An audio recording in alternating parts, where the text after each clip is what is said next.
team that haven't changed is Arsenal, right? They are steaming their way to what could be a crazy Premier League title. 43 points so far this season. Another big victory, this time away at Brighton. How impressed are you with what Mikel Arteta's done this season? Annoyingly impressed because my wife is a massive Arsenal fan. My father-in-law and brother-in-law are both huge Arsenal fans. So it was unbearable when I came back from Cardiff on Boxing Day and Arsenal were on TV and they were winning another game, coming from behind to beat West Ham. Then they did it again. I thought Brighton would be a difficult test, another test that they've come through. They aren't going away. But you know what? I think it's about time Arsenal fans stopped being so humble. Just come out and say it. You are the favourites, in my opinion, to win this Premier League title. Embrace the pressure and enjoy being top dogs again. I think they're going to win it. Really? I do. And look, you're here and we're going to talk about January transfers a bit later.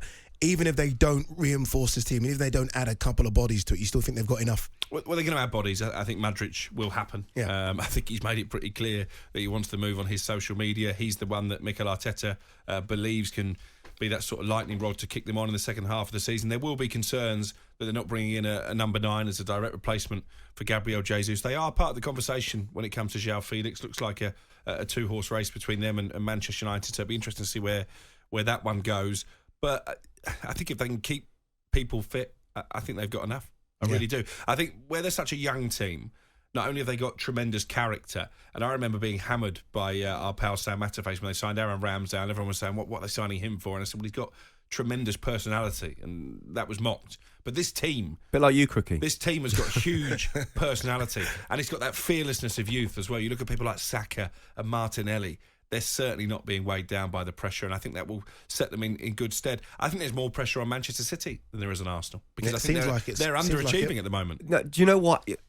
I've always sort of said, okay, at the start of the season, Arsenal started really well, and people were saying, what do you think? And I said, well, no, let's wait till October when Europe starts, and then they play the big boys. I think they had Spurs, Liverpool, Leeds away, and then there was Chelsea in November as well.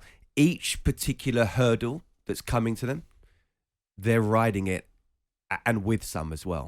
They are, and then I'm so like, okay, let's have a look at the World Cup and how you come back. Not only are they coming back from the World Cup, but they're doing it without Gabriel Jesus. And what have they done? 1-0 down at half-time against West Ham, came back, pressure on. That was a statement win for me, that second half performance. Crookie asked me on the Game Day podcast, because I think a few of his members of the family said we'll take a draw. I'm like, no, if you're going the title mentality, you want to go to Brighton as hard as it is and get all 3 points. That's what they did from the very, very start. They had that mentality.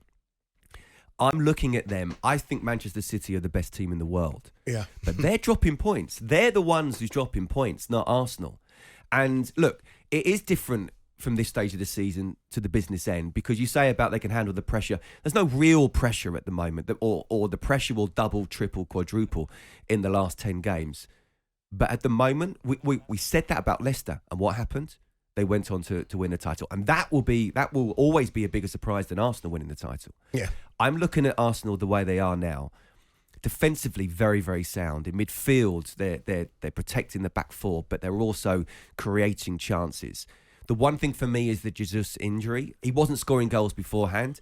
Eddie Nketiah, for me in these 2 games, has been superb, and not just the goals, but how he's played.